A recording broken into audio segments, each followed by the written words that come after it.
Zombie Apocalypse.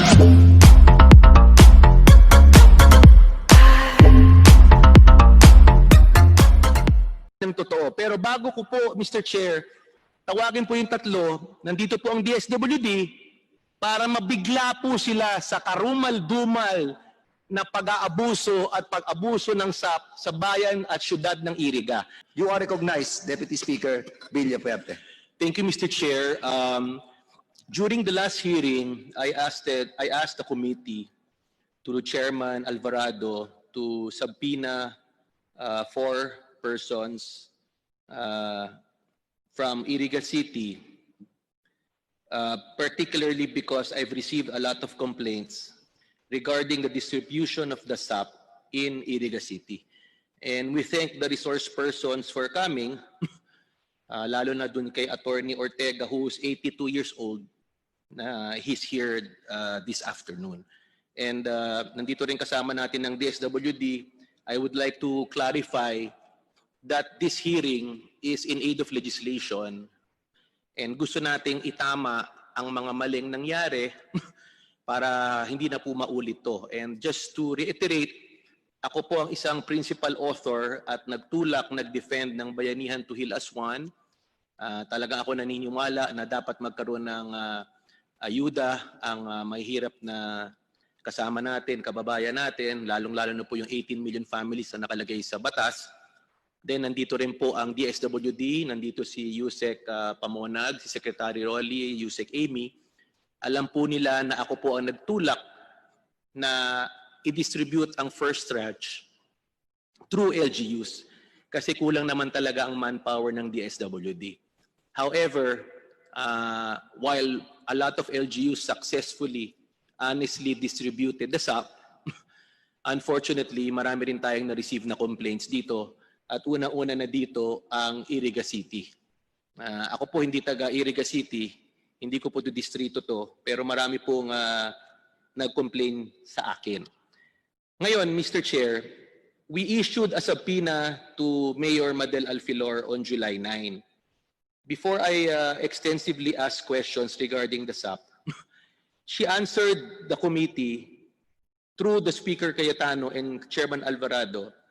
In her July 11 letter, minention niya that she is saddened, ito po, quote, I am saddened by the diminutive mind of the person or persons who concocted all the lies just to malign my good name.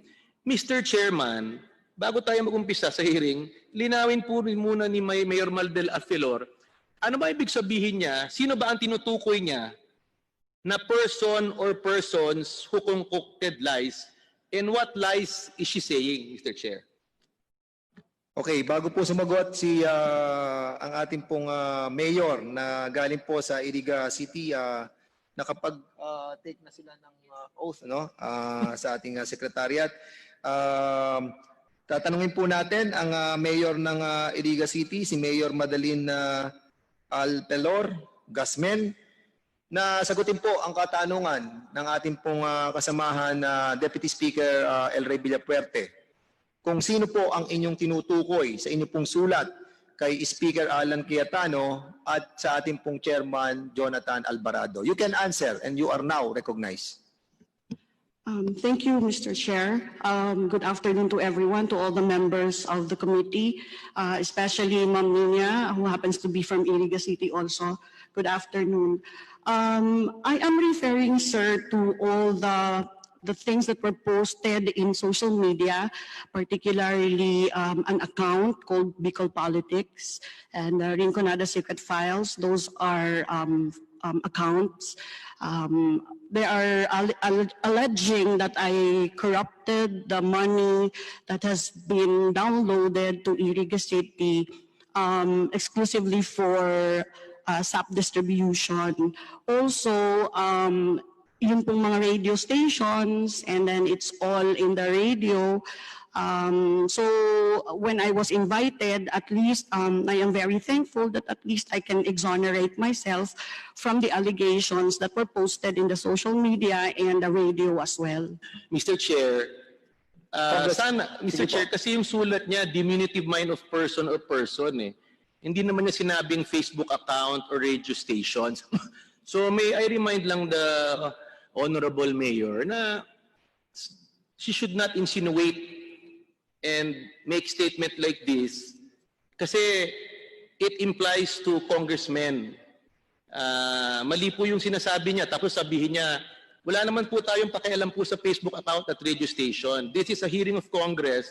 We invited you to precisely to hear your side. At the same time, 3 of the people accusing you are also here. This is a fair trial, Mr. Chair. Then, isa pa.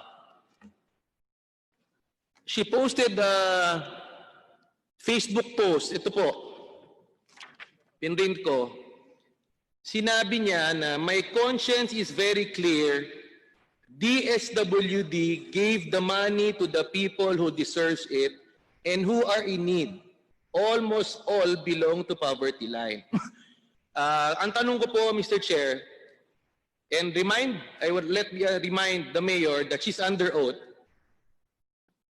Sinabi po niya, DSWD raw ang nagbigay ng pera ng SAP. Ang tanong ko, DSWD ba ang nabigay ng SAP, Mr. Chair, o hindi? Okay, tanongin po natin ang DSWD. Hindi, Mr. Chair, let her answer. Okay, tanongin po natin ang you are directing. No, I'm directing the question, Mr. Chair, to the mayor. Mayor, Sinabi niya, Iriga. DSWD po nabigyan ng money who deserved it. So maybe she can answer with a simple yes or no. Mayor, you can answer back. Yes, Your Honor. It was that group, the DSWD, they have their own team who are responsible for the distribution, including the person who is holding the money, the banded personnel. They are responsible for the distribution of the amelioration to the So, barangay. Mr. Chair, she's under oath. Sinabi niya DSWD nabigay. Tanungin Yes. po natin ng DSWD. Mr. Chair, Secretary Rolly, kayo ba po ang nagbigay under your department ng SAP po sa Iriga City? Directly sa tao po? Mr. Chair, Your Honor. Secretary Ron, may I you are request, recognized. Director Arnel of the Regional Director of Field Office 5 to answer that question. He's on the Zoom right now, Mr. Chair. Okay, the chair recognizes the Director of Region 5, Director Arnel Garcia. You are recognized. Please answer. Ng SAP ay ito po ay allocated sa LGU at ang LGU po ang nag-allocate po ng SAP. Mr. Chair, ano lang, to clarify, Ay, ang LGU. Director Arnel Garcia of the DSWD, ang tanong ko po, Mr. Chair, sino ba po ang nagbigay ng SAP sa beneficiary directly? DSWD ba o city government? LGU po, city government po at covered po yan ng MOA. Mr. Chair, very clearly, unang tanong ko pa lang, under oath si Mayor Alfelor, hindi po niya sinasabi ang totoo. Sinabi po niya DSWD nagbigay, pero malinaw naman po na siya po under her department ang nagbigay. So I'm just laying the ground na first question ko pa lang po ay hindi na po siya nagsasabi ng totoo. My next So question po. admittedly, wala pong kasagutan si Mayor Alfelor. Hindi niyo po ba sasagutin yung sinasabi po ng Regional Director na ang sabi po ng Regional Director ng Region 5, hindi daw po sila ang namigay ng pera, kundi ang namigay ng pera po ay ang LGU. Pero ang alegasyon, ang sinasabi po ninyo, kayo po, ang nagbigay po ay ang Region 5. So maaari po kayong sumagot o maaari hindi po kayong hindi sumagot. You are recognized, Thank you, Mayor. Mr. Chairman. I just want to explain how the system works in Iriga City. Yes, the funds has been downloaded to LGU and it has to be withdrawn by bonded personnel. However, the CSWD created a team, Your Honor. They have 6 teams comprises of the DSWD from the region, because there were 7 social workers, 7 social workers from the region. And then we have our social workers in Iriga, and then the bonded personnel, photographer, and other volunteers. Mr. Chair, So, wait, Mr. Chair, Okay, Mr. Chair, with all due respect to the mayor. yes, yes, Villafuerte, please. Pasensya, marami kasi akong gustong katanungan. Ang tanong ko lang po, under oath, kung DSWD nag-distribute, sabi niya, oo, dininay naman. So, let's move forward kasi alam naman po ng lahat na ang nag-distribute si city government. In fact, may MOA ang DSWD with Iriga City. So, iba po ang DSWD sa City SWD. Iba po yon. So, yun lang. Then ano po, Mr. Chair, marami kasi akong katanungan alam mo kasi, nung inimbita po natin si Mayor Madel, sumulat po siya na sinabi po niya na hindi raw siya makakapunta sa hearing dahil immunocompromised raw siya at may type 2 diabetes. Kasi alam mo, ang ano ko lang kasi, ang nagduda lang kasi kami dito, Mr. Chair, dahil alam mo, pag may taong pinapatawag, bigla nagkakasakit. Public knowledge naman po sa amin sa Iriga, sa aming lugar, ang pagkaalam namin, wala naman po siyang immunocompromised and hindi naman po siya type 2 diabetic. So again, Mr. Chair, tatanungin ko ulit under oath kay Mayor Madel, talaga bang immunocompromised ka at may type 2 diabetes ka? Pakisagot lang po, Mr. Chair, yes or no po? Mr. Chair, ako po ay immunocompromised. I'm type 2 diabetic. In fact, nag-i-insulin po ako every day. Victoza ang ginagamit ko po. Okay. At ano naman po ang iniinom mo? Metformin po. Sandali, Mr. Chair, I have the floor. Bago po kayo sumagot, Okay po. i-recognize po muna kayo ng chair. The floor is with DS LRay Villafuerte. DS LRay, Gusto ko lang Go malaman, ahead. ano ba ang iniinom? When was she diagnosed as type 2 diabetic? And when was she diagnosed as immunocompromised, Mr. Chair? Maybe she can just cite a date or year. you can answer now. Yes, Mr. Mayor. Chair, Your Honor. I was diagnosed last year.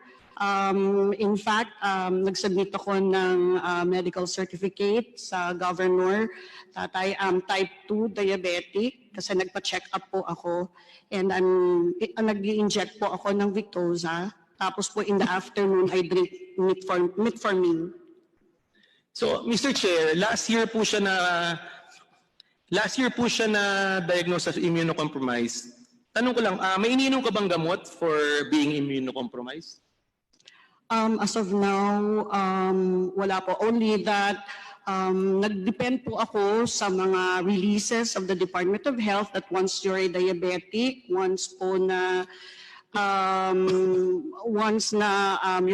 your blood pressure is high, you are immunocompromised. But as of now po, I'm drinking vitamin C to boost my immune system. So, Mr. Chair, so wala po siyang iniinom na immunocompromised. Di ba po tinignan ko po sa sa definition and ibig sabihin ng immunocompromised, ang sabi po doon ay sa person merong weak immune system. Di ba nabalitaan po natin nagkaroon ng COVID December?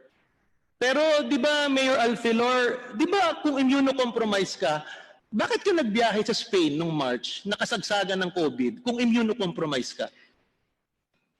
Mr. Chair. Sagutin po natin, Mayor Mr. Alfelor.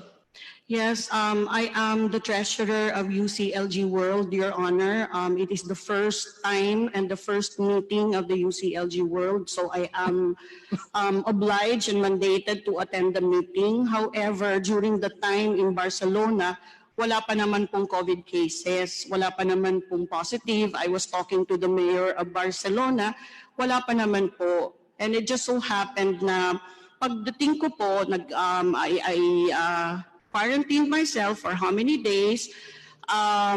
Tapos, doon na po nag-ano yung COVID. Nag-surge, Your Honor. Anyway, Mr. Church, for on the record, may COVID na po sa Spain ng May, much as contrary to what she's saying. And she mentioned that she went to Spain because she's the treasurer, despite the fact, allegedly, that she's immunocompromised, and yet she does not want to attend the hearing, but she was willing to go to Spain. Anyway, Pagbigyan po natin siya. I just would like to show a picture kasi last year, designated siyang immunocompromised. This year, immunocompromised na siya, may COVID, and yet she goes around Iriga City not wearing a mask. Ayan po ang picture, oh. Ang tanong ko lang po, di ba bawal po ang maglikot ng bawal po mag-ikot ang isang opisyal ng gobyerno in public na walang mask, especially si Mayor Madel po, na immunocompromised. Kasi napakalakas ng lobo po. Nag-iikot po siya, wala po siyang mask. Lahat ng katabi po niya may mask. Pero siya po walang mask. I just like to, nag-iikot pa siya. Ito may mask siya, pakikita ng iba. Nag-iikot po siya sa kalye, nagtatraffic po siya despite being immunocompromised. Sandali lang po. Sige po, okay. Yung pinapresent niyo po ba ay tungkol din sa pagdidistribute niya ng Hindi, I'm laying the predicate po, Okay, Mr. Chair. sige, Mr. Chair. Sinasabi ko lang na immunocompromised po siya, and yet nagbibigay siya mismo nagbibigay ng SAP, tapos sabi niya DSWD raw, pero siya po nagbibigay. So I'm just laying the predicate before I ask questions kasi may tendency po kasing magsinungaling po ang mayor, kaya nililay ko lang yung predicate. Okay, you can go Ngayon, ahead. ang tanong ko po, gusto ko lang mapakita kasi para nakikita ng publiko na isang mayor na sinabi DSWD ang nag-distribute, hindi pala, immunocompromised, and yet she's compromising the safety of their residents. Anyway, ang tanong ko po kay Mayor, di ba meron kayong MOA with DSWD and the city of Iriga with regard to SAP distribution? Mr. Chair, maybe she can answer yes or no. Please answer. Mayor Alfelor. Mr. Chair, yes, we have a MOA. In the MOA, I read it, she signed it. May we ask the mayor if she clearly understood the MOA? Did she sign it? Please answer with again. reading it, Mr. Chair? Please answer, Mayor. Yes, Your Honor. Thank you.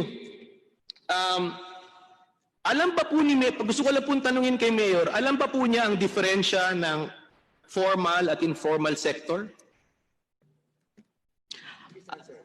Alfelor. It was only explained to me, sir, during the time that there was when Regional Director Garcia called me up. Which was when, Mr. Chair? Only recently, Your Honor. And based on my knowledge, I called Director Arnel. Sinabi niya, doon lang niya naintindihan ng difference ng formal-informal after nag-hearing tayo na inallege na natin na nagbigay siya illegally ng SAP beneficiaries. And I think Director Arnel can confirm that sinabihan siya ni Arnel yung ginawa niya sa pagbigay ng sa formal sector ay illegal, doon lang niya po naintindihan ang difference ng formal at informal. So gusto ko lang explain, Mr. Chair, lack of knowledge and ignorance does not free officials from liability. Kasi inamin po niya na doon lang niya nalaman. Ngayon, ang tanong ko po kay Mayor, alam mo na ba po, based on that conversation, ang difference ng formal at informal, formal sa informal? Yes, Your Honor, only during that conversation. So, ano po ang difference ng formal sa informal? Pakisagot lang po, Madam. Well, he intimated that the formal belongs to those companies and institutions that are under DOLE, that they can claim ameliorations from DOLE and other company and other national agencies, but not the SWD, Your Honor. Anyway, Mr. Chair, nalulungkot po ako na hanggang ngayon hindi pa po alam ni Mayor Madel ang ibig sabihin ng formal at informal. Ang informal, Mayor Madel, for your information, are those persons self-employed na hindi nagbabayad ng tax at hindi nag-receive ng payroll. Ang formal are those employed and may payroll at nagbabayad ng tax. So, nagbigay ka ng SAP, as mayor, you signed the MOA, over 70 million ang dinistribute mo without the knowledge of formal and informal sector. So at least may admission po siya. Ang tanong ko ngayon, ang reason kasi ng hearing na ito, nandito po ang DSWD is, Secretary, si Mayor Alfelor po ay nagbigay po ng SAP sa formal sector po sa University of Northeastern Philippines, Secretary, na pagmayari ng kanilang pamilya, binigyan niya po ng SAP yun, niliquidate po niya sa DSWD ng May. Dito po ang liquidation ng May na certified by Mayor Madel, certified ng City Social Welfare Department. Niliquidate po nila at nung nalaman po nila nag-hearing dito, allegedly pinabalik niya. Pero in reality, hindi naman binalik. Kasi marami rin po kaming testigo na binalik. So this is a case of a mayor doing an illegal act.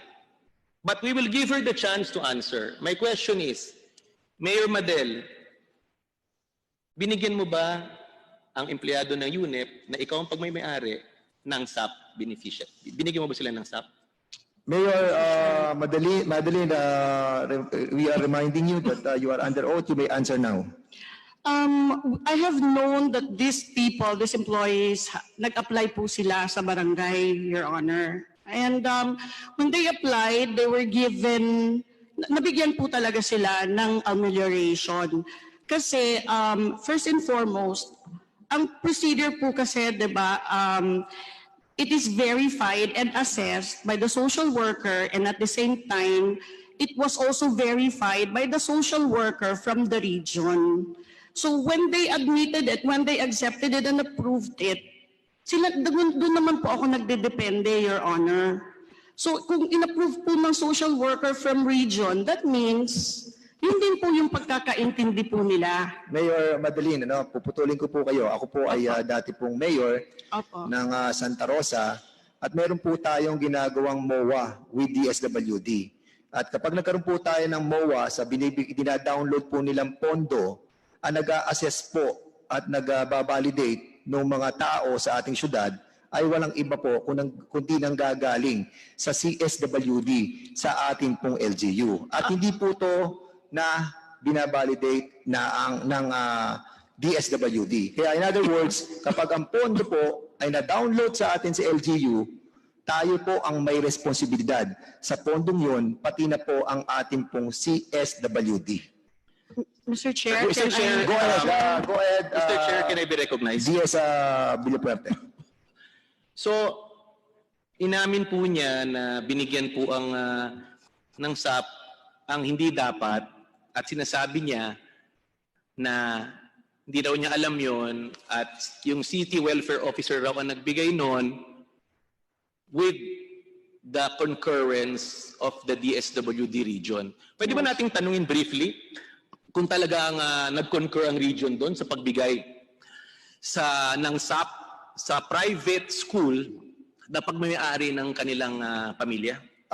Nire-recognize po natin ang Region 5 Director, si Director Arnel Garcia, pero gusto po nating iparating sa ating pong mga kababayan na ang ginagawa po nating pagtatanong sa mga katulad dito sa ating pong naimbitahang resource speaker na si Honorable Adel Alfelor ay upang ating pong malaman kung ang ating pong mga LGU sa buong Pilipinas na nagkaroon po ng MOA sa DSWD ay ginamit nila ng tama yung kanila pong perang pinagkatiwala ng national government. Kaya ito po ay isa sa mga kaso na aming pong dinidinig upang sa ganon, kung meron pa po tayong mga kaso sa iba't ibang lugar sa ating pong bansa, ipag-alam po ninyo dito sa House of the People at didinggin po natin ang ganitong klase ng problema. Region 5 Director, Director Arnel, you are recognized. Magandang hapon po. Yun po, una-muna po, yung MC9 na kung saan po kung nakalagay ron yung mga eligible at saka mga may exceptions, yung ineligible, ay yan po ay dinistribute namin at inorient po namin ang mga LGU bago po sila nag-sign ng MOA. So alam po nila ang nakalagay ron kung formal or informal. Since ito po ay transfer of funds, tama po kayo, ang nag-identify po nito ay ang city, ang local social welfare unit. At doon po sa SAC form, ang once na inassess po ito ng city, ang pumipirma po sa SAC form ay ang barangay captain at ang CSWD o ang local social welfare officer. Hindi po ang regional social welfare office. Anyway, Mr. Chair, malino naman dininay ni Director Arnel na yung statement ni Madel ay hindi po totoo, no? Gusto ko sanang i-remind ulit si Mayor, please, sagutin lang natin ng tama. Ang sabi niya, binigyan raw dahil nag-apply. Secondly, hindi naman raw siya may kasalanan yung city. Ang tanong ko ngayon, paano niyo naman na-identify yung pagbigay sa UNEP? Sino nagbigay ng SAC form sa employees, teachers of the private school? Sino nagbigay ng SAC form? Mr. Chair. Can I answer, Mayor Madelaine? It's the barangay, Your Honor. Mr. It's the Chair, barangay who gave the SAP form. okay, you're under oath. Sinong barangay ang nagbigay? Marami po. Yung iba po, when we conducted an investigation and then Hindi, when Mr. Chair, Adel sagutin lang Garcia muna. told me about Mr. Chair. it. Please answer directly Opo. po sa tanong na tinatanong po ng ating pong Deputy Speaker, LRay Villafuerte. Pakisabi Please lang, answer Mr. Chair. directly po. Mr. Chair, Barangay, pakilinaw lang, where- sabi niya po, Mr. Chair. Bago po sumagot, ay ibabato po sa chairman ang mga katanungan at ang inyo pong kasagutan. Deputy Speaker Villafuerte, Mr. again, Chair, you are recognized. Mr. Chair, marami kasi yung katunungan. Nandito po ang sekretary. Ayaw naman natin salayang ng oras nila ang publiko. Simple lang yung tanong ko. Sabi niya, pinadaan daw sa barangay. Maybe pangalanin na lang niya kung sino mga barangay captain ang ina-allege niya na nag-distribute ng SAC form sa mga teacher. You can answer po kung sino po Mr. yung mga Chair, barangay. kung saan po sila nag-apply, if the respective barangays po, doon po sila nag-apply. Ano pong pangalan? Meron pong barangay San Jose, meron pong barangay Francia, meron pong barangay San Miguel. Pwede po ba nating ma-identify yung Mr. mga Chair. pangalan ng mga kapitan? Anyway, Mr. Chair, sinagot naman niya yung tanong na sa barangay dinistribute. Confirm ko lang ulit, Mr. Chair. Sa barangay dinistribute ang SAC form ba? Yes, sir. Okay. Mr. Chair, meron kasi dito akong affidavit ng 3 teacher na sinabi po nila yung SAC form hindi dinistribute sa barangay. Dinistribute mismo sa eskwelahan. Tinext po ng mga tauhan niya yung teacher na 8 o'clock, April 29 tinext. Pumunta kayo sa April 30. Nandito po ang affidavit, Mr. Chair, bibigyan ko kayo ng kopya. Ng 3 maestra na nakareceive, tinext po sila ng mga tauhan ni Mayor Madel. Sinabi, pumunta kayo 8 a.m. sa UNEP at dadating si Mayor Madel ng 1, siya ang magbibigay ng SAP. Tanungin ko ulit si Mayor Madel, pagkakataon ulit, ikaw ba nagbigay ng SAP? Hindi po, Your Honor. Okay. Mr. Chair, sinertify rin dito sa affidavit na to na 8 o'clock binigay yung SAP. Ang ginamit ay Xerox copy ng SAC form in violation of the DSWD circular. Hindi pinadaan sa barangay. Section Memorandum Circular 4 as per the MOA clearly states house-to-house distribution. The barangay personnel shall accomplish the SAP. Sinasabi ko lang, Mr. Chair, from the start up to now, nagsisinungaling po ang mayor. Nandito po yung 3 teacher na naka-affidavit po sila na hindi barangay ang nagbigay sa kanila. Una. Pangalawa, mismo si Mayor Madel ang nagbigay ng 5,000 sa kanila at sinabi po niya, hindi siya.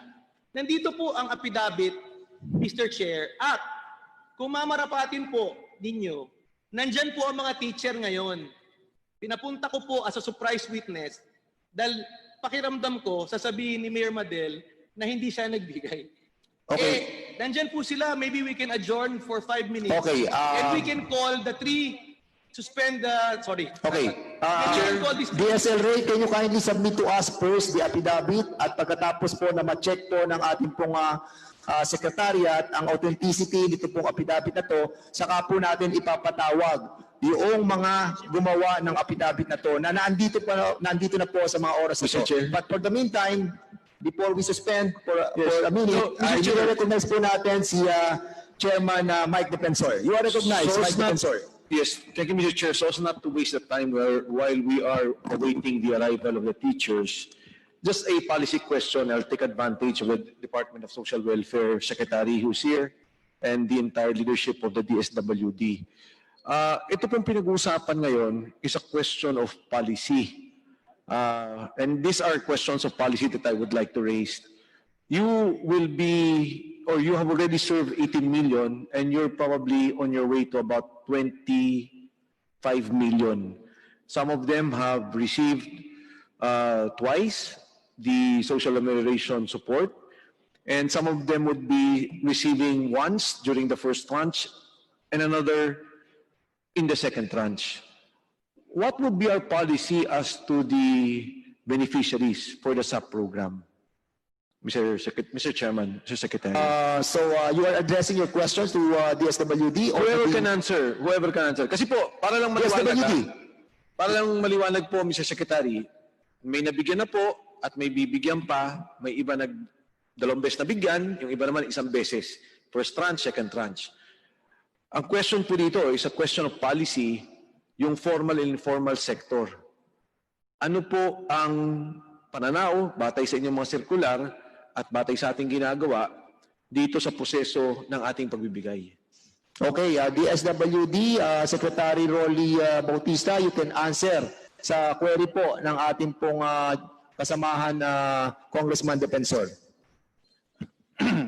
Mr. Chair, Your Honor, based on the RA 11469, the beneficiaries of the Social Amelioration Program are for the low-income families.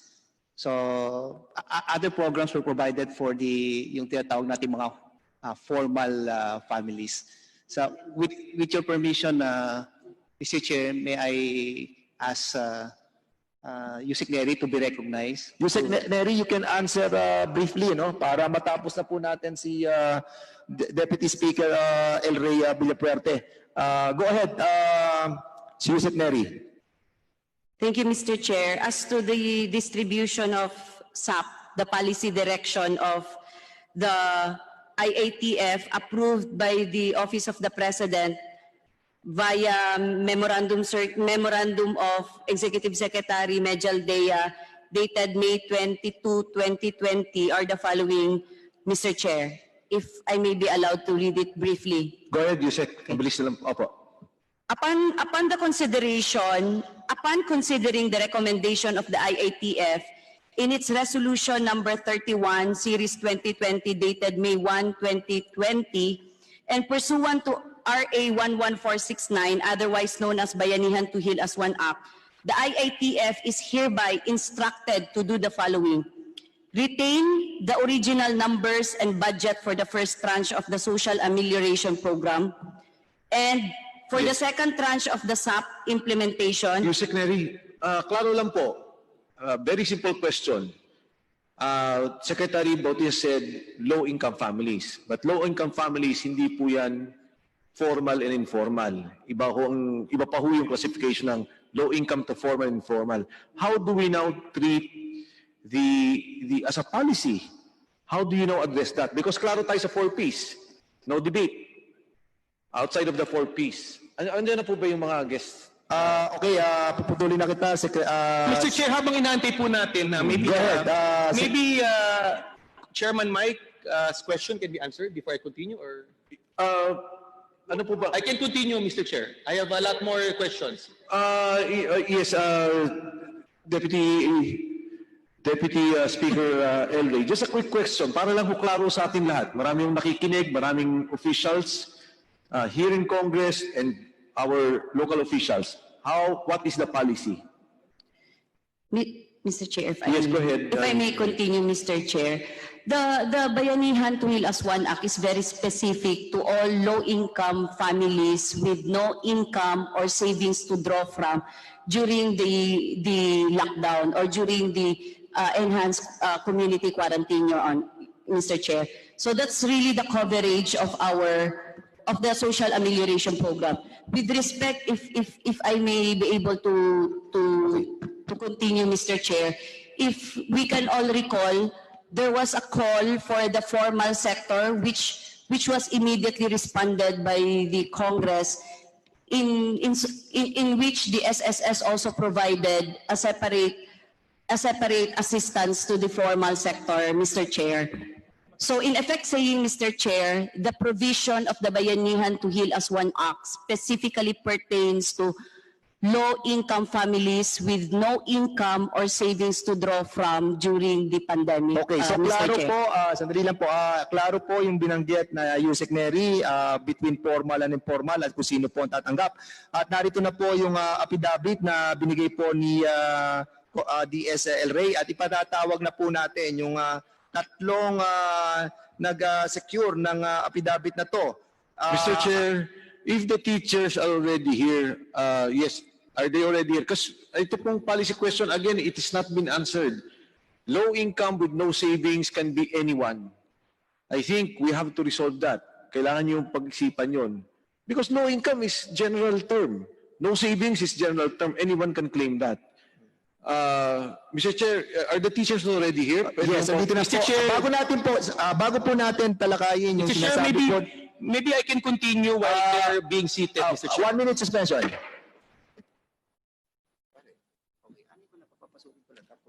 Hindi, marami pa akong ano.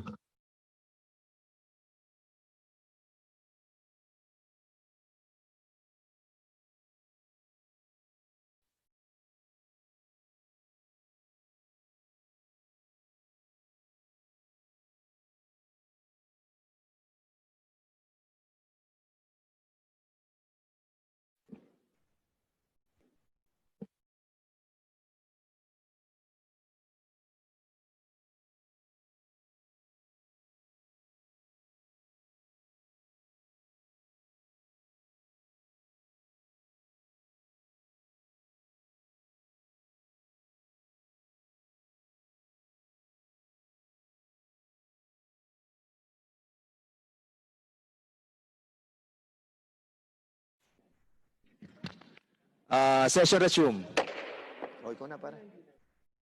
Mr. Chair, mabilis lang po na pagtatapos dahil nandiyan na po yung mga guest ni Deputy Speaker LRay. Yun lang ho, gusto ko lang po yung linaw, Mr. Secretary Yusek Neri, yung pong definition natin dyan.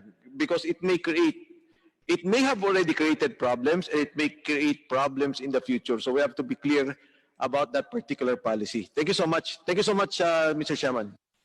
Yes, Deputy Speaker LRay. Mr. Chairman, while you were on another official business, I would just like to summarize that when I started my first question, tinanong ko kay Mayor Madel kung DSWD ba ang nagbigay ng SAP. Sabi niya, oo. Pero sabi ng DSWD, hindi. So first, sinabi po niya, nagsinungaling po siya. Then secondly, tinanong ko siya kung alam niyo po ang difference ng formal at informal sector. Sabi niya, nalaman lang po niya yan after ng hearing natin na nag-consult siya kay Director Arnel. So ang point ko lang is nagpirma siya ng MOA, hinandle niya po ang 70+ million with an excuse na hindi niya naintindihan. Then thirdly, sabi ko, nakareceive ba ang mga empleyado ng UNEP na sila ang pagmamayari ng SAP? Sabi niya, oo. Pero sabi ko sa kanya, tinanong ko po siya, Mr. Chair, kung sino nagbigay ng SAC form, sabi niya mga barangay captain raw sa barangay. Samantalang may affidavit po tayo, may witness, na nagsasabi na hindi po totoo yung sinasabi niya, dinistribute po yung SAC form mismo sa eskwelahan in contradiction, in violation of the DSWD memo circular.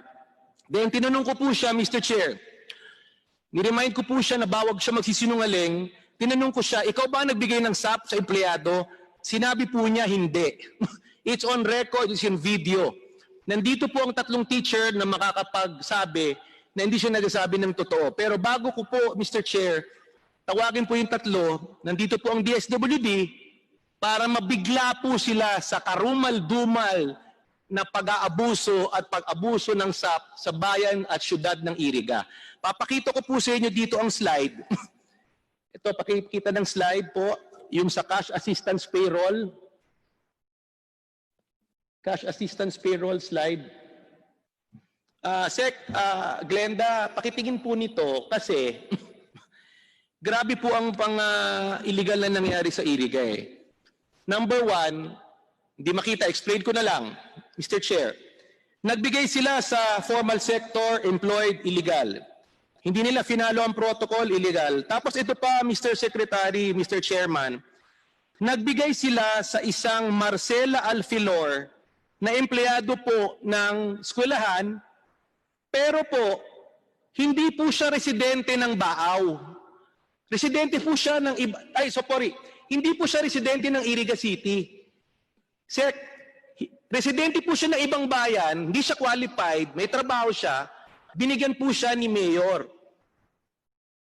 Nakalagay po dun sa form na taga-barangay San Roque siya, pinirmahan ng barangay Kagawad, nakaalyado ni Mayor Madel, pero taga-Baaw po siya. Ito naman si Juvie Calabines, nag-receive rin po ng SAP under the Iriga funds as per MOA, pinirmahan din po ng Kagawad, pero po taga-bayan po siya ng Buhi. So malinaw po, multiple po ang violation. Ito naman po si Juanito Esplana, teacher, hindi qualified. Residente po siya ng San Roque, Baaw, ibang bayan, binigay po sa Iriga. So malversation po of public funds. Next. Ito naman po si Nacario Dennis sa Canelisa Nacario. Teacher, may financial capability, hindi qualified, binigyan. May payroll, may pirma. So, next. Ito po si si Rudyard Pesino, empleyado ng eskwelahan na pagmay-ari ni Mayor Madel, residente po ng Santa Clara, Poblacion, Buhi, pero ni-register po siya as recipient ng SAP sa San Roque, Iriga, pinirmahan ng Barangay Kagawad, falsification of public documents. Hindi taga-Iriga po, pero binigyan po ni Mayor Madel, sinamit po niya sa DSWD na fully liquidated siya, na alam naman po niya na illegal to. At later, I will further prove na siya po mismo ang nagbigay ng pera na dinideny po niya. Dito naman po si Irenea Badiola, empleyado rin ng eskwelahan na pagmay-ari ni Mayor Madel, taga Santa Cruz, Baaw, Camarines Sur, and yet sinabi niya taga Iriga. Bibigay ko po lahat ito sa DSWD, DILG, NBI, lahat ng law enforcement agencies para malaman po nila to. Ito naman po, si Onyx Soto, residente po ng Iriga City, hindi po siya qualified ng SAP. Residente po ng San Jose, Iriga City, pero dineclare as recipient ng SAP sa San Roque. So, falsification na naman. Tinatago po nila ang mga lugar. At Mr. Chairman, alam mo naman po, di ba, yung SAC form, may nakalagay po doon may nakalagay po doon ang pangalan, ang address, ito po, at may nakalagay dito trabaho, Sec, para malaman natin kung may trabaho sila. At imbestigahan po nyo, hindi nila pinaamin, dinoktor po, na nagtatrabaho po sila sa eskwelahan. So, napakaraming violation po. Then ito pa po. Next. Yung kapamilya po na isang punong barangay na ang pangalan Darcigo. Darcigo, punong barangay po. Binigyan po niya ang kapatid niya, pamangkin niya, na hindi naman qualified. Bakit po? Next. Sana nakikita po ng publiko, yan po ba ang qualified makakuha ng SAP? Napakagandang bahay, napakarami pa ng sasakyan. Wala naman pong Deputy Speaker LRay, magkano ang naibigay na SAP dyan sa may-ari ng napakagandang bahay? Yung mga kamag-anak po, kapatid, pamangkin, 1, 2, 3, 4, 5, 6, 6 po sila, Mr. Chair. At marami pa po akong pruebas na papakita. Next. Yung pamilya po nila, may negosyo po. Ayan, nasa General Merchandise, nagbebenta ng gulay, ng prutas. Merong kainan ni RC. Meron po negosyo, pero binigyan ng SAP. Next. Tapos ito po, nakakadisganado na po, Secretary, Chairman. Ang dami pong nanghihirap na qualified. And binigyan po ni Mayor Madel, ito isipin mo, Mark Aligo. Nakareceive ng SAP, nagbiyahe sa Singapore, nagbiyahe sa Malaysia, nagbiyahe sa Hong Kong. I mean, papatawarin ba po natin ng ganitong mga ginagawa? Next. Excuse me, Deputy Speaker LRay. Yes. Secretary, ano po ba ang masasabi niyo tungkol dito? Kasi sa listahan ko po ng comments sa Facebook, napakarami talagang hindi pa nakakatikim ng SAP at lahat po ay nagkiklaim na talagang mahihirap, mga Joda driver, mga nagpapadialysis patient, mga may sakit na diabetes. Pero meron po palang mga lugar, SEC, na nangyayari po ang ganito, mga mayayaman po ang nabibigyan ng SAP o mga kapamilya ng mga politiko ang nabibigyan ng SAP. Mr. Secretary, ano po ang inyong masasabi dito? Mr. Chair, Your Honor, meron po mga allegations sa mga iba't ibang lugar ng bansa, no po. Sa mga ganung pagkakataon po ay nakikipag-coordinate po kami sa DILG, particularly sa CIDG, dahil mandato po nila ang mag-conduct ng investigation, lalong na po kung ang involved na personality ay official po ng LGU, Mr. Chair, Your Honor. NBI, kasama po natin ngayon ng NBI, ilan na po ang iniimbestigahan na mga opisyal ng gobyerno na inaakusahan ng katiwalian sa usapin ng SAP? Meron po ba nga datos po ang NBI?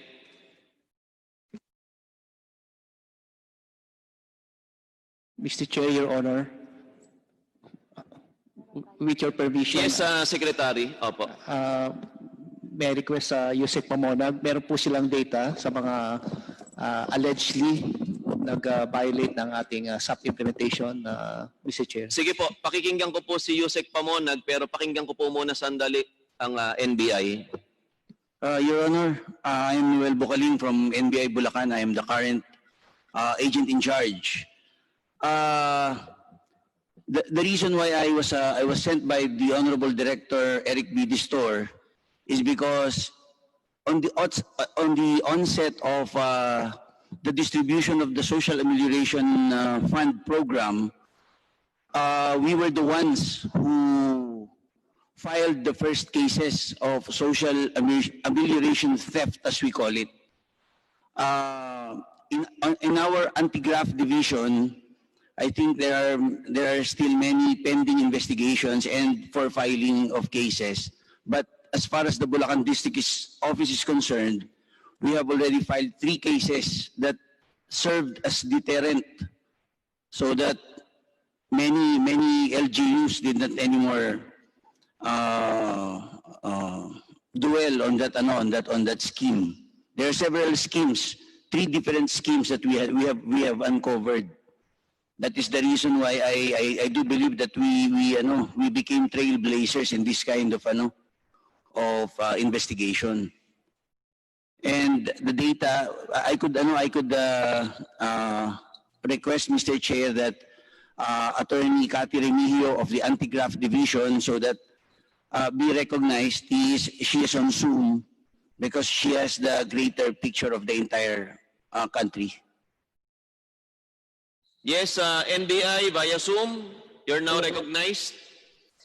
Thank you, Mr. Chair. I'm Catherine Campuzano Remigio. I'm the acting chief of the Anti-Graft Division. I coordinated with the different offices of under the regional and the district offices of the NBI. And for now, I have this data. We have 196 cases. Out of these 196 cases before the Anti-Graft Division and the other regional and district offices, 144 are still pending cases. 29 cases of this are with the Anti-Graft Division. And of these 196, we already filed 7 cases, 3 cases from the Bulacan District Office, 1 from the Dipolog District Office, 1 Isabela District Office, another from Lucena District Office, and the last is from the Bohol District Office. And we have so far closed 45 cases. With the Anti-Graft Division, we have 2 cases for determination or for evaluation or review by our legal division. Hopefully, by August or this July, we'll be able to file 2 additional cases. Maraming salamat po. Ngayon naman po ipakinggan natin si Yusek Pamonag sa bilang po ng mga kaso na binabantayan sa buong bansa dito sa lokohan pagdating po sa SAP. Mr. Chair, based on the monitoring data on SAP complaints submitted by the PNP-CIDG, this was dated 10th of July, there are 300 number of cases handled and number of cases filed is pegged at 201. Now, number of probable suspect is also pegged at 916. And I would want to say that this number of suspects is divided into 2 groups. One is for elected public officials and the other is for other personnel. For elected public officials, there are 385. And for other persons, there are 531, totaling to 916. Maraming salamat, Yusek Pamonag. Sa kaalaman po ng lahat, hindi po pinag-iinitan dito si Mayor Alfelor ng Iriga. Lahat po talaga ng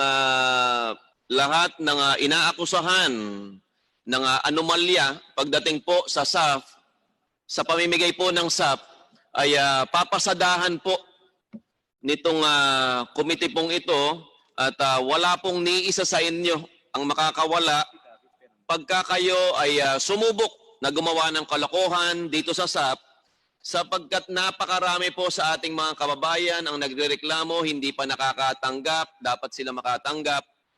Hindi po katanggap-tanggap sa Pangulong Duterte, kay Speaker Cayetano, lalong-lalo na po sa lahat ng bumubuo ng komiting ito na sa katiwalian lamang mapupunta ang ayuda na dapat ay talagang makuha ng mabilis ng taong bayan.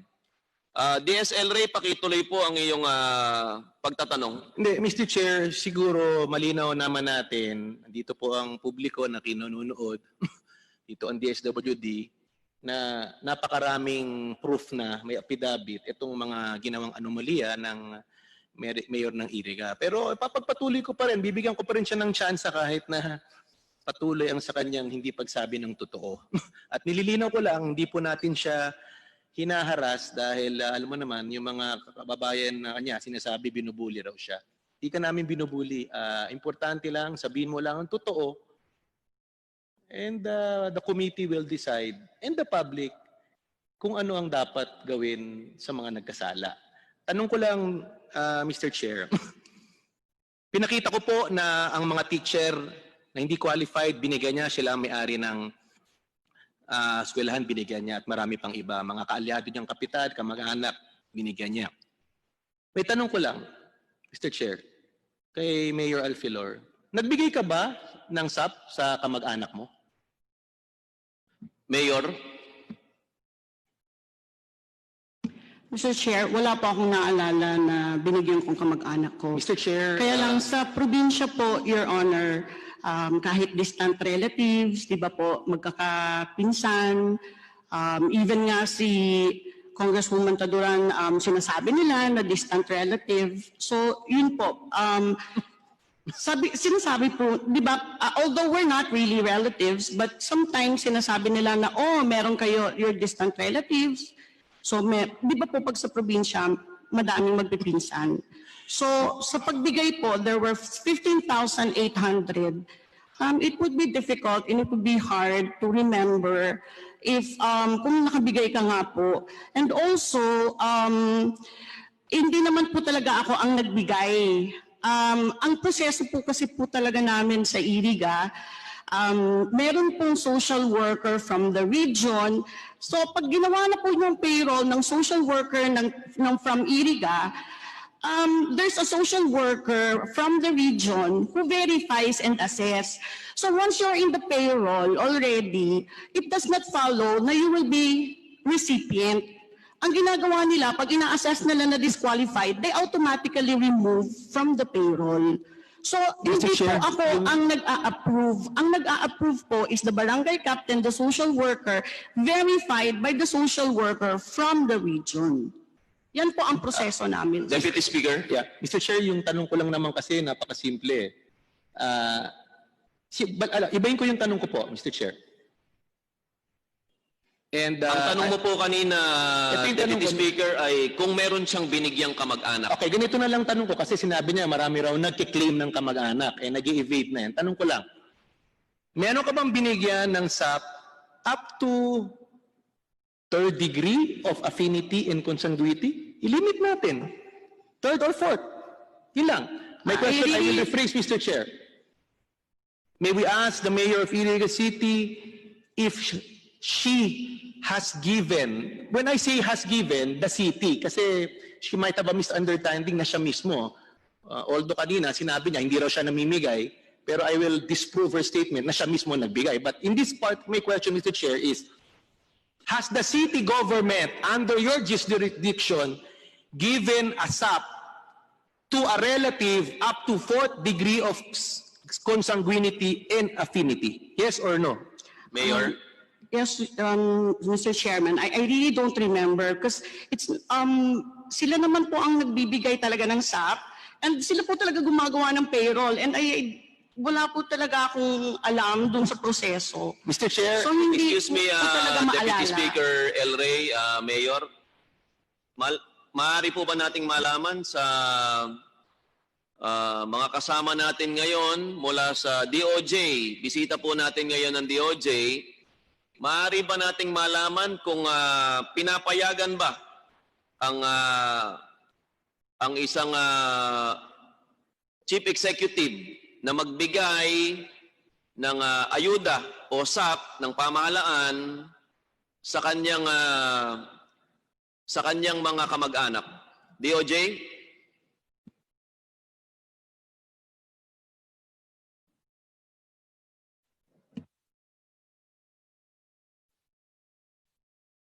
Kasama pa po.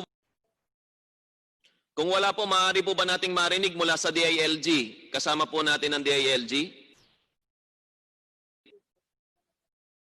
Si Yusek Jonathan Malaya.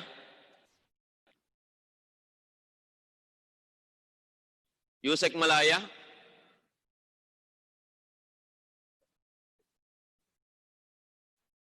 Okay. Wala rin. Sana po ay maimbitahan natin sila muli, Comsec. DSWD, maaari niyo po bang sagutin po yung katanungan?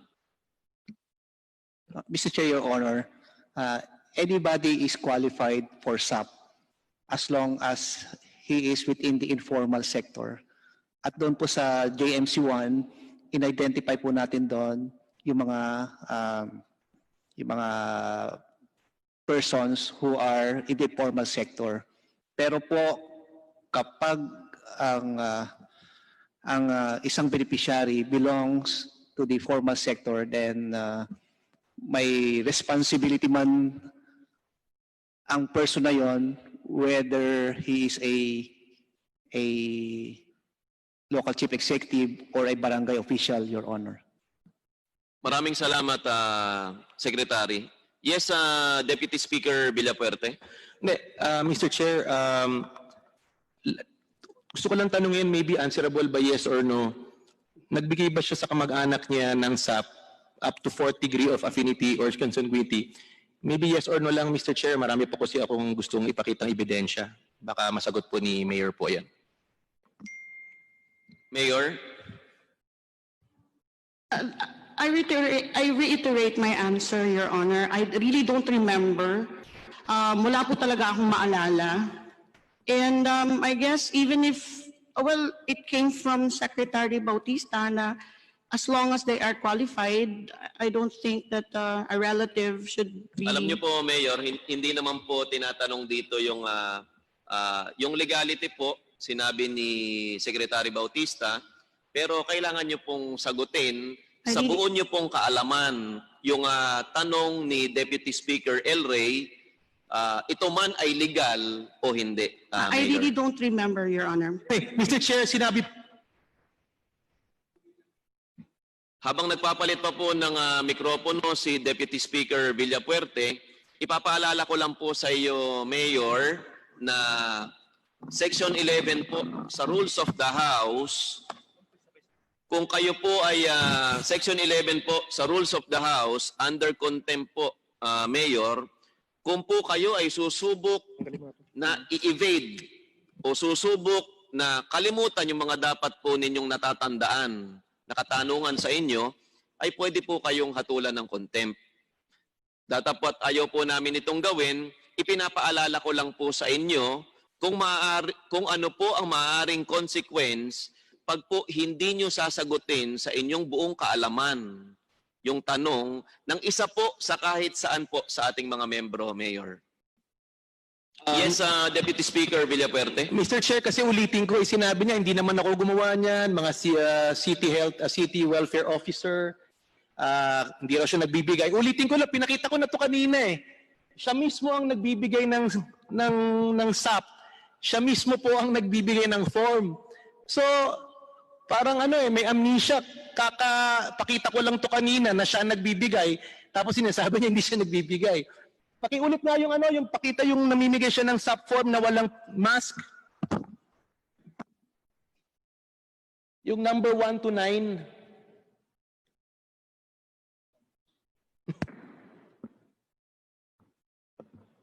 So, Mr. Chair, paulit-ulit kasing Ito, nakita mo, nagbibigay siya, walang mask. Next. Mayor, excuse me, Deputy Speaker LRay, natatandaan mo po ba yung mga picture na yan? Sige, next. Next, patapusin po niyo ako, Chair. Next. Yung nabibigay, ayan. Mr. Chair, ito, siya mismo ang nagbibigay ng SAP eh. Back. Sa Facebook account niya po namin ito kinuha eh. Back. Siya, siya mismo nagbabahay-bahay eh. Tapos sasabihin niya, hindi ko alam yan. Anyway, Mr. Chair, malinaw naman, siguro by now, ang publiko, alam naman na nagsisinungaling si Mayor Madel. Kanino ko pang pinapatunayan yan. Anyway, balikan ko na lang yung tanong. Sabi kanya yan, di siya namimigay. Pero yan po, testigo, ikaw namimigay. Galing po sa Facebook account mo yan. Anyway, ang tanong ko po, Mr. Chair, kung meron siyang binigay ng kamag-anak, sabi niya, hindi niya alam, may tanong po ako, kamag-anak mo ba si Ronald Felix Alfelor, na dating mayor ng Iriga? Maybe yes or no lang, Mr. Chair, para I have a follow-up eh. Mayor? Your Honor, he's my brother. Okay. Opo. Kilala mo ba ang asawa ni Ronald Felix Alfelor at pakisabi ng full name ng asawa ni Ronald Felix Alfelor? Mayor? Grace Alfelor, Your Honor. Anong middle name po, maiden name ni Grace? Lastrilla, Your Honor. So, Mr. Chair, si Ronald Felix Alfelor is married to Grace Lastrella Alfelor. Ngayon, kamag-anak po ni Mayor Madel, by marriage or affinity, a certain Armand Martires Lastrella. Pakipakita nga ng picture. Ito po si Armand Martires Lastrella, na brother-in-law po ni Ronald Felix Alfelor, na kapatid po ni Mayor Madel, ay isang taga Naga City, hindi taga Iriga. And yet, nag-receive po siya ng SAP sa Iriga City. Pakikita, next slide. Ito po ang SAP form, Chairman. Nag-receive po siya, kamag-anak ni Mayor Madel, sabi niya, hindi niya alam, pero I'm sure alam niya yan, na taga isang Naga City, may kaya sa buhay, na nakalagay po sa Memo Circular 9 sa mga disqualified sa SAP, na pag meron kang financial capability, hindi ka pwedeng makareceive ng SAP. Nagbiyahe pa raw sa Amerika to. Kamag-anak ni Mayor Madel at hindi taga Iriga City. Mr. Chair, tanungin ko lang si Mayor, Sinabi niya, hindi raw niya alam. O ngayon alam mo na. Hindi ba as mayor of Iriga City, you are responsible by the doctrine of command responsibility. You signed the MOA. Ikaw nag-sign ng MOA. Hindi po ang ibang tao. Ikaw po ang mayor. Ikaw po ang nag-liquidate. Ano po ang masasabi mo na isang napakaraming tao, binigyan niyo po ng SAP na hindi qualified? Mayor? Your Honor, I would like to repeat, hindi po ako ang nag-a-approve. Hindi po ako ang pumipirma ng application. Hindi po ako gumagawa ng payroll. Hindi ko po talaga alam yan. I really don't know anything about that. And kung qualified naman siya, bakit po hindi siya pwedeng bigyan, if ever? Mr. Chair. So I'm just reiterating, Your Honor, na hindi ko po talaga alam yan. Kaya nga po may grievance committee. That's the reason why all these lists were all posted in the barangay hall so that people can see as to whether they are qualified or not. So if they have questions, they can usually go directly to the grievance committee of the DSWD region. And then the grievance committee will decide as to whether they are disqualified or not. And usually po, pag may disqualify, sinasabihan po ng social worker from the city na they have to return the money.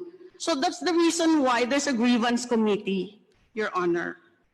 Mr. Chair, ano lang kasi, siguro na ang daming nanonood sa atin, pag may ginawang mabuti sa social media, ikakalat, magandang magawa ni Mayor. Ngayon na huling-huli na, hindi raw niya kasalanan. And yet, uulitin ko, naging governor ako, si Deputy Speaker, naging Mayor.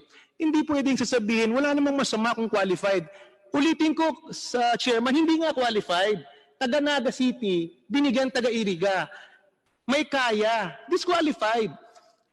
Ngayon sasabihin niya, dito ang DSWD, tama po ba na sabihin ng isang alkalde, nakikinigbubuo ang buong Pilipinas, na pag may maling ginawa, nagmuwa ang may kasalanan, DSWD? Ganun ba ho yun, Chair? Na siya ang inatasan ng DSWD ng kaban ng bayan para ibigay, tamain ang pagbigay. Ngayon na nahuli na mali, hindi qualified, sasabihin niya i-grievance committee, samantalang meron pong dokumento dito, Mr. Chair, na pirmado po ni Mayor Madel na sinertify niya at niliquidate niya ang pera as of May 7. Tapos ngayon sasabihin niya, grievance committee, Mr. Chair, maybe siguro sagutin ng DSWD dito dahil kung ganyan ang nangyayari, ibigay na lang kahit sino, tapos sisihin ng DSWD po.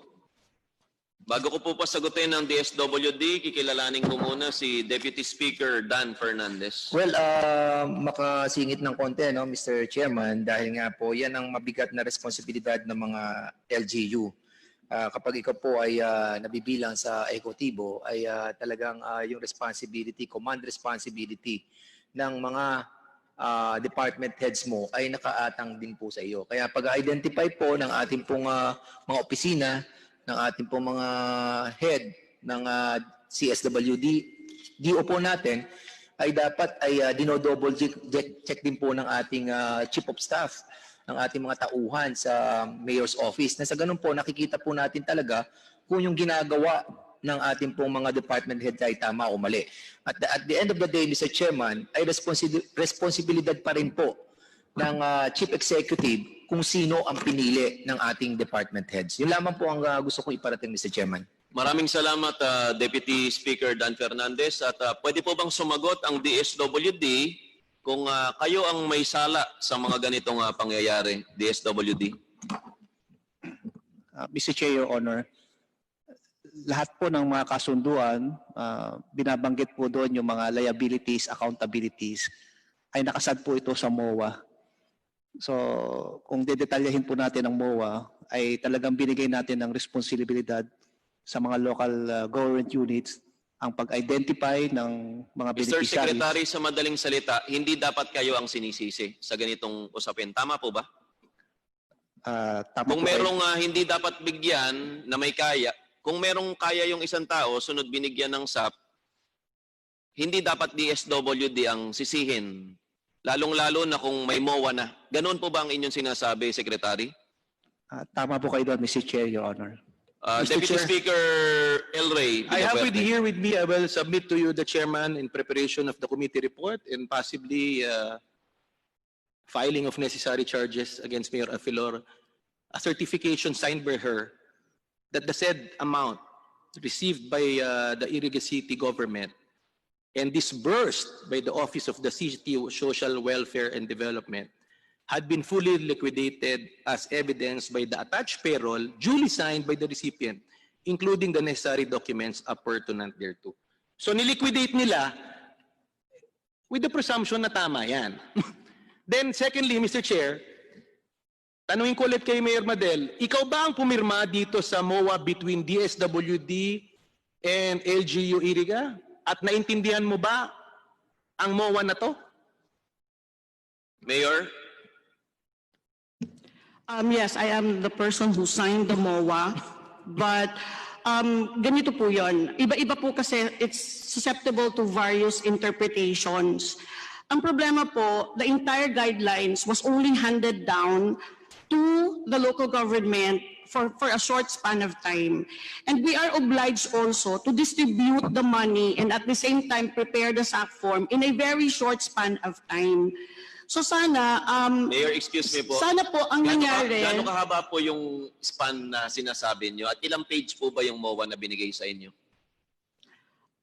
not I can remember, Estimate lang probably po. 7 pages or 8 pages, Your 8 Honor. pages. 7 or... Alam niyo po, bago po kami magbotohan, kwento ko lang po sa inyo, Mayor.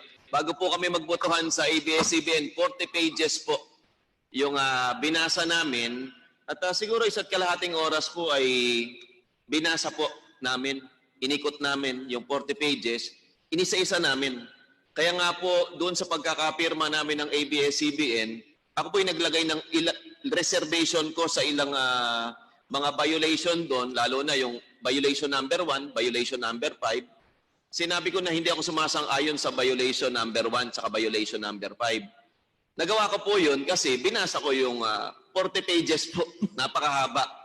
Bagamat pinakinggan ko po yung buong hearing, binasa ko pa rin yung 40 pages. Kung po kayo nabigyan ng isang araw para po basahin po yung 7-page, Mayor, pwera na lang po kung siguro gatuldok po yung sulat na sobrang liit. Mahirap po talagang basahin. Pero siguro sa isang oras, 2 oras, kaya na po sigurong basahin yung 7 pages kahit gaano kadahan-dahan nyo pong basahin, Mayor. Yes, Deputy Speaker Villafuerte. Mr. Chair, kasi kanina tinatanong ko siya sa mga bagay, sinabi niya hindi niya natatandaan. Pero napabilib ako ni Mayor nung tinanong ko ilan pages ang MOA, naalala niya 7 pages. Ako po bilang governor, hindi ko naalala yung pinipirma ko eh. Ibig sabihin, naalala ni Mayor yung pinipirmahan niya kasi naalala niya 7 pages eh. Pero ang tanong ko, Mayor, doon sa section 3 ng MOA, page 6, under accountability, kung wala kang kopya, babasahin ko sa'yo.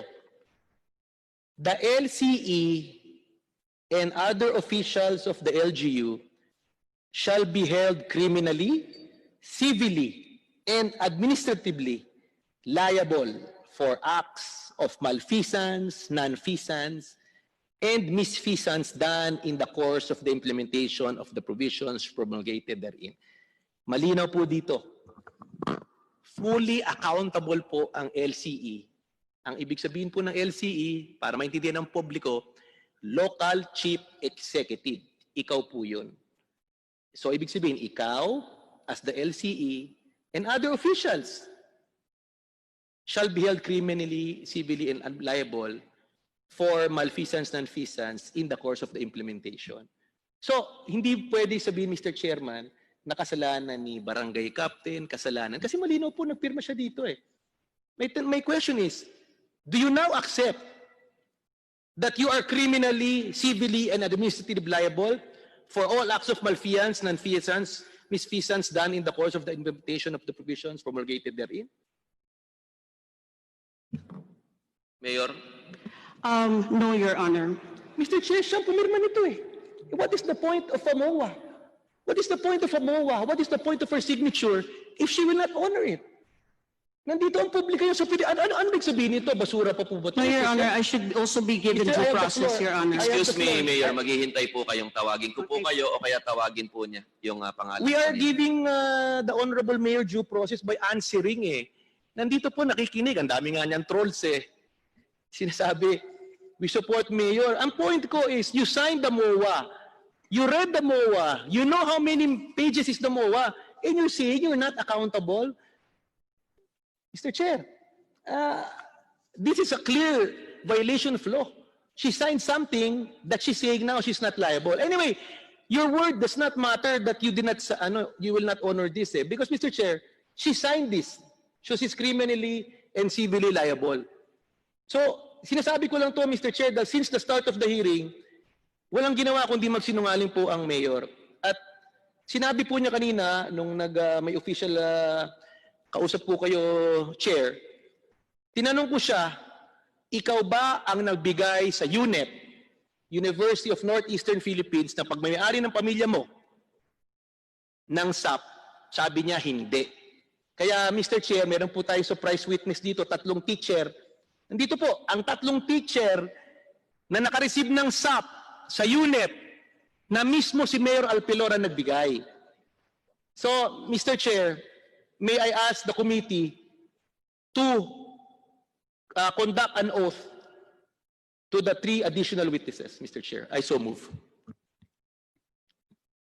The committee secretary is hereby directed to execute the oath of our 3 new guests. May I ask Ms. Dorica Dag, Criste Olasco Reynes, and Ms. Deosil Monte Mamina to please raise your right hand. Do you swear to tell the truth, the whole truth, and nothing but the truth before these congressional inquiries? So help you God. Thank you.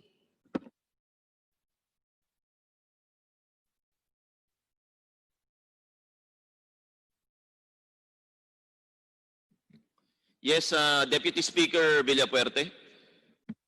Mr. Chairman, here with us is Ms. Dorica Dag with the sworn affidavit notarized, Ms. Christy Olaso Reynes with the sworn affidavit duly signed, Ms. Diosil Monte Maninang duly signed.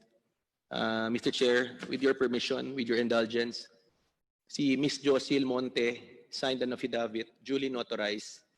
Sinabi po niya dito na ni-notify po sila na pumunta po sa University of Northeastern Philippines sa Iriga City sa April 30 at meron raw ibibigay na tulong ang city government or si Mayor Madel. Nung umaga, pinafilapan sila ng form, ng Social Amelioration Card form na Xerox copy na in violation of the MOA and circular, dahil bawal po ang Xerox copy ng, dahil meron namang barcode yan and all. Tapos, nung 4 o'clock, dumating po si Mayor Madel, dito nakalagay, we went back to the chapel at 1 p.m. but we waited until 4 p.m. in the afternoon for the arrival of City Mayor Madel, riding a white SUV. Tapos sinabi po niya na bawal ito exact words, she apologized, Mayor Madel, for her tardiness as allegedly she had been busy with some other concerns. She thereafter cautioned us not to take pictures of the activity and not to announce the activity on Facebook or social media because no one should know about it as it was a secret activity. So, nandito po yung witness na yan. Mr. Chair, kung pwedeng ma-recognize si Ms. Josil, papakonfirm ko lang kung totoo yung sinabi niya sa affidavit niya na nakareceive siya ng text para pumunta sa UNEP. Una, pangalawa, kung pinafilapan sila ng Social Amelioration Form sa UNEP bilang pagpatunay na hindi po yan finilap sa barangay dahil sinabi po ni Mayor Madel, finilapan raw sa barangay. Then thirdly, sinabi rin ni Mayor Madel, hindi siya nagbigay ng pera. And tatanong ko kay Josil mamaya, i-confirm ko sa kanya kung mismo si Mayor Madel ang nagbigay ng SAP sa kanya. So Mr. Chair, maybe we can recognize Ms. Josil Yes, Ma'am Josil. Yes po, Mr. Chair. Ma'am, tanong ko lang para ulitin ko. Totoo ba na naka-receive ka ng text na pumunta ka sa UNEP ng April 30? Yes po, Your Honor. Kanino po galing yung text, ma'am, Mr. Chair? Sa co-teacher ko po. Co-teacher. So pumunta ka po dun sa UNEP ng umaga. Anong oras ka po dumating po doon?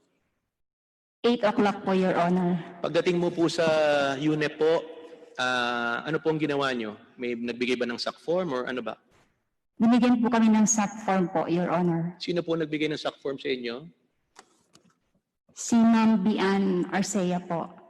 So teacher po ang nagbigay.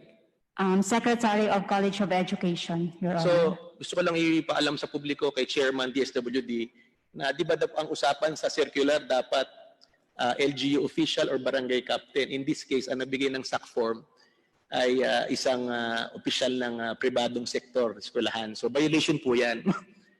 Then, ano oras po dumating si Mayor Madel doon sa eskwelahan?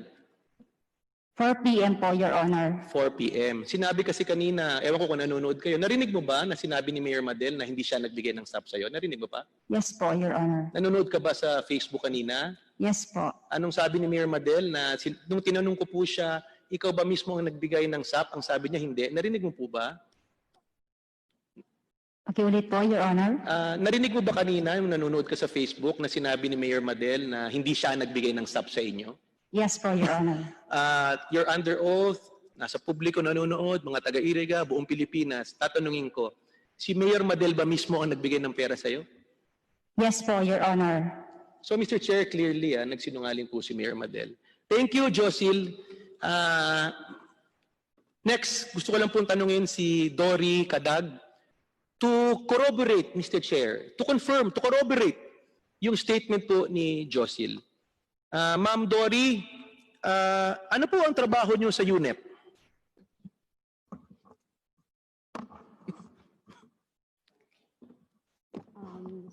High school teacher po. High school teacher. Yes, Kayo po ba rin pumunta po doon sa UNEP dahil naka-receive kayo ng text? Pardon, sir? Nagpunta po kayo doon sa UNEP ng April 30 dahil meron nag-message sa isang chat group na pumunta raw po kayo? Yes, Your Honor. Bakit raw kayo pinapapunta? Ano raw meron doon sa UNEP? Yung sabi po dun sa group chat namin that we should, meron po kaming blessing from admin. Blessing from admin. So hindi sinabi na galing kay Mayor Madel? Wala pa po. Okay. Anong naramdaman mo nung nakita mo si Madel? Bigla na lang dumating? Yung ano ko po is, bakit po nandun? And morning po, we signed the SAP form. Nung morning, nag-sign kayo ng SAP form. Tapos, makukonfirm ba dumating siya more or less 4 o'clock doon sa UNEP, yung sinabi ni Josil? If I'm not mistaken po, from 3 to 4 po sila dumating. So, around that time? Yes po. Tapos, ikaw ba nabigyan ng SAP? Yes, Your Honor. Magkano nabigyan ng SAP sa'yo? 5,000 po. Sino nabigyan ng SAP sa'yo? Si Mayor Madelaine Alfelor po. So, Mr. Chair, malinaw, sabi niya kanina hindi siya nagbigay at dahil pangalawa na po ang witness sinasabi. Ang tanong ko lang, nung na-receive mo yung SAP, may pinapirmahan ba sa inyo? Yes, Your Honor. Ano yung pinapirmahan? Payroll, receipt? Payroll po. Then they have 3 pages. 3 pages. Opo. So, ang tanong ko lang, nung nalaman ba ng City Hall Mayor Madel na maghihiring dito, may ginawa bang hakbang ang City Hall na papirmahin kayo na ibalik yung SAP? Pardon? May tanong ako, di ba may balita na pinapatawag ang mga teacher ng UNEP na naka-receive tapos pinapapirma sila na binalik daw yung pera? May nabalitaan ba kayo doon? Nagpirma ka ba? Yes, Your Honor. So alam mo na nagpapapirma na ng refund. Ikaw ba pinapirma ng refund? Opo. Pero may tanong ako, nung pinapapirma ka, ano sinabi mo? Dala mo ba yung 5,000? Nagastos mo ba? Sabi ko po doon is, one of my co-teacher po, nagsabi po na we need to go to City Hall po. After po nung ano po kayo ng Yung last niyo pong session. Yung about after sa na nag-hearing kami, bigla na lang pinatawag kayo ng City Hall. Opo. Dahil- One of my co-teacher po, sinabihan ako na pumunta daw po kami ng City Hall to return the 5,000. Sabi ko, wala pa naman po akong pera. Tapos sabi nung one of my co-teacher, pumunta ka na lang ngaya dun. So, Mr. Chair, malinaw po na dito ang DSWD na si Mayor, pinatawag sila para ibalik after the hearing. So, in short, alam po niya na nagbigay ng mali. Kasi nung pinatawag na siya, sa kanya sasabihin mag-i-refund. And yet today, sinasabi niya hindi siya nagbigay. So, ang tanong ko po, yung pera bang binigay sa inyo, nagastos niyo na ba po yan? Opo, kasi po April 13 pa po. Ay, April 30 pa po sa amin binigay. So, anong sabi sa iyo ng City DSWD? Yung sabi DSD ko po social doon, worker, anong sabi? yung sinabi ko po doon that wala na po akong pera, paano po ito? Sabi po doon, signan na lang daw po yun. Silent na lang. Opo. Tapos yung sabi ko po doon, pwede naman po yun na i-refund na lang po sa salary ko. Anong Yun sabi po nila? Yung sabi ko. Yung sabi po nila, nothing to worry po kasi our mayor ay meron pong big heart. Parang tulong na daw po sa amin yung 5,000. Si Mayor na po ang magbabayad. Apakabait naman pala ni Mayor Madel. Anyway, tanungin ko po si Christy Olaso Reynes, Mr. Chair. Isa rin pong teacher. Ang tanong ko po, kayo ba po ay employed sa University of Northeastern Philippines sa Iriga City, ma'am? Yes po, Your Honor. Kayo pa rin po ba ay nakareceive ng SAP galing kay sa city o galing kay Mayor Madel?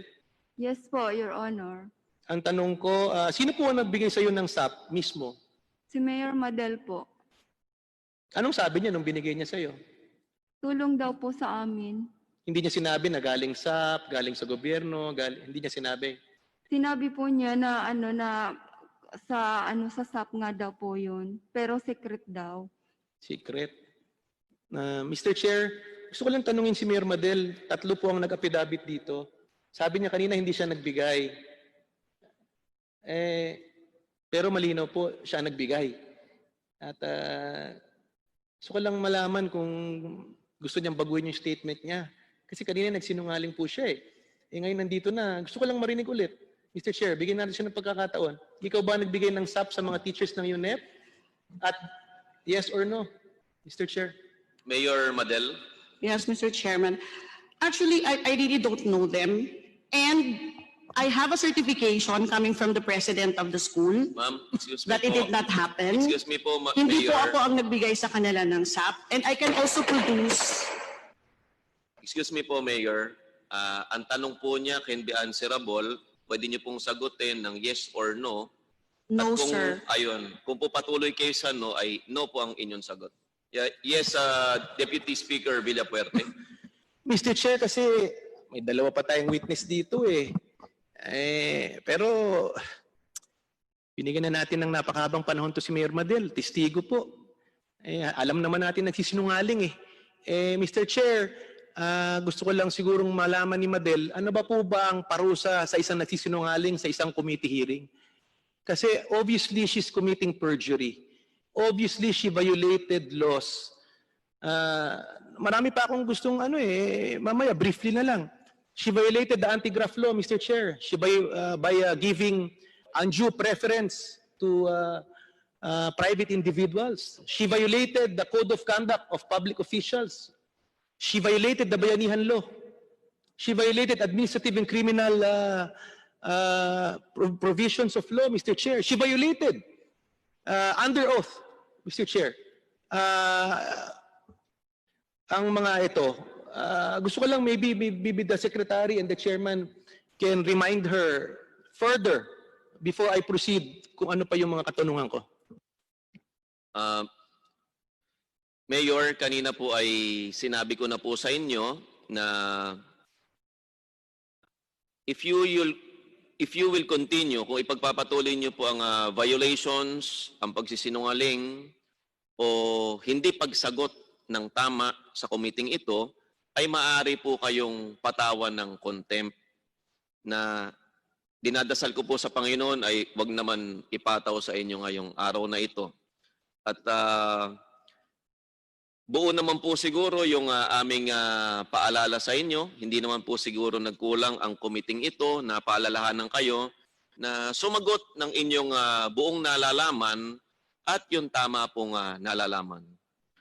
Deputy Speaker Villafuerte, do you want to continue or can we suspend this and continue 30 next more hearing? minutes kasi we have 3 more persons we invited for the hearing. Di pa po sila nakakasalita. With your permission and due indulgence, Mr. Chair, baka pwede ko po silang pasalitain rin.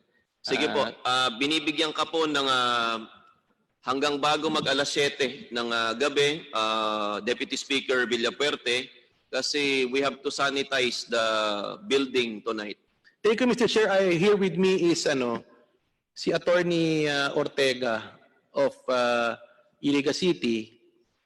He gave me a copy of his complaint against Adel Alfelor.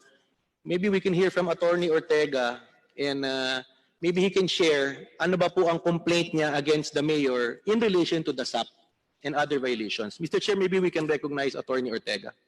Attorney Ortega, you're now recognized. Good afternoon, Your Honor. Your permission. My affidavit consists mostly of the illegal distribution of the Social Amelioration Program in Iriga. I was told by one of the witnesses that more than 100 employees of UNEP were beneficiaries or recipients of this 5,000 peso given away by DSWD through Mayor Madel and of course her good friend, the City Social Work Officer of Iriga, I think she's there, Miss Verosa, who resigned today at DILG, and tomorrow she was appointed City Social Welfare Officer of Iriga. Fantastic. Fantastic. I wrote to Ms. Verosa about my complaint, and she never answered to me until I quoted to her Section 5 of Republic Act 6713, which mandates that public officials should answer queries within 15 working days upon receipt of the query. And true enough, she answered, but her answer was by way of a question. She said, "What is the purpose of your query?" I said, "Ms. Verosa, you are truly not from Iriga, because do you know that I'm one of the top 5 taxpayer of Iriga? Or maybe top 3 taxpayer of Iriga.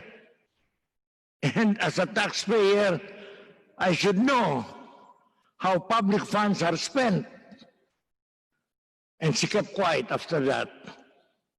She kept quiet. And when I saw the list of UNEP employees, which I think Deputy Speaker Villafuerte forgot, is the fact that spouses what's her name? Spouses de la Vega, all employees, were both recipients of this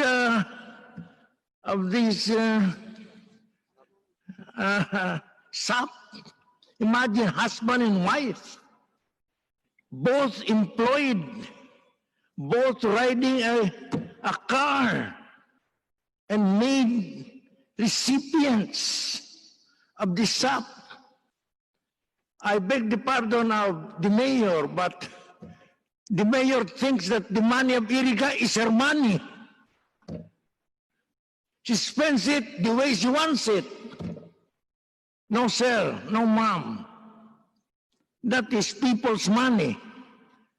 Whatever she gave to the teachers, at least I contributed 1 centavo. As I've said earlier, I belong to the top 3 taxpayer of Iriga. And I must have contributed to that money. That saddens me very much. That saddens me very much. Because we own also a university in Iriga. You know what we did? March 1 to 15, on the 16th, they got their bi-monthly pay. And on the 16th, March 16, when the president declared the ECQ, we gave everybody, all employees, 483 of them, 483 employees of our university, cash advances to tie them up during the pandemic. But in the hold and below, in the other university, there was this so generous lady distributing 5,000 pesos each of people's money. That breaks my heart, Mr. Chairman, because I own a part of that money. I own a part of that money. And to think that even the mayor up to now owes me about 12 million pesos, which up to now she has not paid me. Oh my God, what will I do? Initially, it was a 30 million peso loan. Now it's down to about 12 or 12 million pesos. No interest collected. So that's about all I can say, Mr. Chairman. I know there are other people who'd like to say something for you to listen. So thank you very much, Mr. Chairman, for the privilege. Maraming salamat, Attorney. LRay. Mr. Chairman, Attorney Ortega, we thank you for coming here. You're 82 years old, Mr. Chairman, and yet he risks his health and safety just to talk. And totoo po yan, marami kasi talagang naghihirap, nagutom, hindi naka-receive, and yet si Mayor nagbigay talaga sa mga hindi qualified. And nandito rin po ang isang barangay captain ng Iriga City, San Roque, Iriga, si Michael Adel Alfelor. In-invite ko rin po siya kasi para malaman ng DSWD that the SAP distribution in Iriga was highly politicized. Malino naman po dun sa circulars na padaanin sa mga barangay captain. And maybe I will just ask a few questions kay Kapitan M. Alfelor kung ano po ang ginawa ni Mayor Madel sa barangay nila. Mr. Chairman, tatanungin ko po, Michael Adel Alfelor, ikaw ba po ang barangay captain at pakisabi kung anong barangay ang iyong sinasakupan? Opo, Kapitan Alfelor. Opo, ako po ang kapitan ng Barangay San Roque, Iriga City. Tanong ko lang po, Mr. Kapitan, Mr. Chair, pinadaan ba sa iyo ni Mayor Alfelor ang distribution ng SAC forms? Hindi po, Mr. Chair, hindi po. At never din po akong in-invite nila kahit po sa anong gathering regarding po sa amelioration. So sa tingin mo, bakit niya hindi ka ni-notify? Bakit hindi ka niya in-involve despite the fact na dapat ang SAP non-political? Siguro po dahil po sa hindi ako kaalyado nila. Kasi ang binigyan po nila ng pabor sa amelioration is yung mga kalaban ko sa konseho sa barangay, which is tatakbo daw na kapitan sa next election. Yun po ang nagtuturo din ng mga recipient at sila din po yung mga kagawad na nagpirma ng amelioration na dapat ako ang magpirma. So, at least nandito po ang DSWD, at least for in aid of legislation na tiniwalaan natin ng kapitan, pero ang mga mayor, dahil hindi aliado, pinadaan sa mga kalaban ng kapitan na this is a violation of, Mr. Chair, the Code of Conduct of Public Officials, particularly political neutrality. mayors should be politically neutral, especially in dealing with the barangay who are supposed to be non-political and non-partisan. Ang tanong ko lang dito, yung pinesent ko kanina kasi, meron ditong pirmado ng isang barangay kagawad na allegedly taga-barangay San Roque, pero hindi naman taga San Roque. Meron dito Marcela Alfelor, residente ng Baaw, pero dineclare residente ng San Roque ni Barangay Kagawad Marilu Garay. Alam mo ba to? Totoo ba to? Na ano po? Na si Marilu Garay, Barangay Kagawad ng San Roque? Opo. Alam mo ba na nagpirma siya ng SAP, binigyan niya si Marcela Alfelor, teacher ng UNEP, pero hindi siya taga Iriga, taga Baaw siya? Alam mo ba yan? Huli ko na pong nalaman, Mr. Chair. So, gusto ko lang malaman ng DSWD po na ginagawa po ito ng ibang mayor. Ito po, meron pa dito, Jul V. Calabines, taga Kabatuan Buhi. Pinirmahan ni Barangay Kagawad Garay. As kapitan, alam mo ba to? Hindi po. So, yun lang Mr. Chair, briefly lang na gusto ko lang patunay na ginamit po ni Mayor Madel ito para pamigay sa mga eskwelahan na pag-aari niya, pinuliticize niya yung pagbigay, pinili niya sa mga kakampi niya, at least for committee report and other purposes. Mr. Chair, just to briefly summarize, andito rin po si Barangay Captain Pungtan. Maybe we can recognize him. Si Barangay Pungtan, may question kay punong Barangay Pungtan is kung i-comment Barangay Captain ka ba at anong barangay po, Mr. Chair? Kapitan. Magandang gabi po, Mr. Chairman. Ako po si punong Barangay Rodolfo Pungtan ng Barangay Santa Elena. So i-comment barangay ka po, Kapitan? Opo, 3 terms Barangay Captain. At gusto ko lang tanungin, pinadaan ba ni Mayor Madel ang pag-distribute ng SAC form at SAP sa'yo? Hindi po. Sa tingin mo, bakit niya hindi pinadaan sa'yo? Ikaw naman na incumbent, nakalagay naman sa circular, dapat bigyan ng responsibility ang Kapitan. Tulad nga po nung sinabi ni Kapitan Alfelor, hindi ako kalyado. Kanino pinadaan po yung SAC?